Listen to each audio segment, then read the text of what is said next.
అమ్మా నేను చెప్పానమ్మా తల్లి, నేను అలాంటి విషయాలు నేను పాల్గొను, రోడ్లు ఎంకరేజ్మెంట్ చేసేది నా పరిస్థితి కాదు, నేను వాళ్ళతో కూడా చెప్పాను, మీరు పద్ధతిగా కట్టుకోకండి, మాది ఒకరికి ఇవ్వలేదు వాళ్ళది మాకు కాబడలేదు అని చెప్పానమ్మా అని చెప్పాను.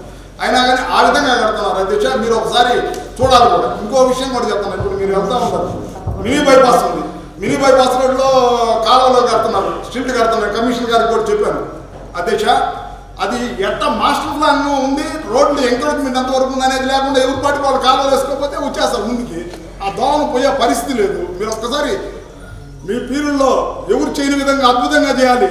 మేము మిమ్మల్ని ఒక ఝాన్సీ లక్ష్మీబాయిగా, అయినా కానీ ఇక్కడికి వచ్చేసరికేమో మా యాదవులు ఉన్నారు నెల్లూరు జిల్లాలో, నెల్లూరు టౌన్లో దాదాపు 50,000 మంది రూరల్ టౌన్లో ఉంటారు అధ్యక్ష. 50,000 అనేది సింపుల్, నేను చెప్పేది తక్కువ, నేను చెప్పేది రెండు అధ్యక్ష, నేను చెప్పేది అదే కాదు.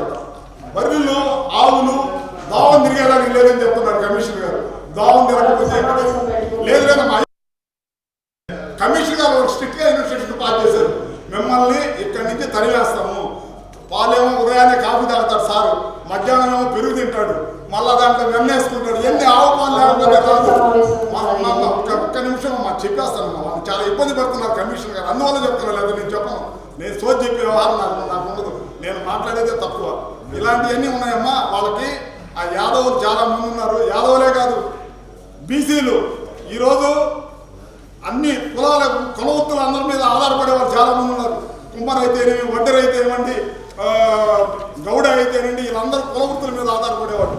మా కులవృత్తి అదమ్మా, ద్వాపరయుగం నుంచి కలియుగం వరకు ఈ రోజు వరకు ఆ యాదవులు ఆవులు మేపుకుంటూ గోవులు శ్రీకృష్ణుడు పూజిస్తామమ్మా మేము. మాది కమిషనర్ గారికి ఒకసారి చెప్పి వాళ్ళ మీద రైడ్ చేయొద్దని చెప్పండి అమ్మా. ఒకవేళ చేయాలనుకుంటే వాళ్ళకి నెల్లూరుకి దరిదాపుల్లో ఒక అరెకరా అడగాలి, అది సంస్కారం కాదు. ఒక 100 అంగనాలు ఇవ్వండి, 100 అంగనాలు ఇస్తే కనీసం వాళ్ళు కుడితొట్టు పెట్టుకునేదానికి కానివ్వండి, ఎరువు వేసుకునేదానికి కానీ, గడ్డి వామ వేసుకునేదానికి కానీ ఉంటుంది.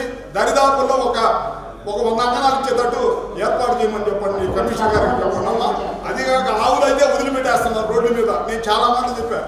అవన్నీ కూడా పట్టించి ఆ దంతాల దగ్గరకు ఎక్కడో పంపిస్తున్నారమ్మా, అవి చెప్పించి చేయించానమ్మా. సరే అమ్మా.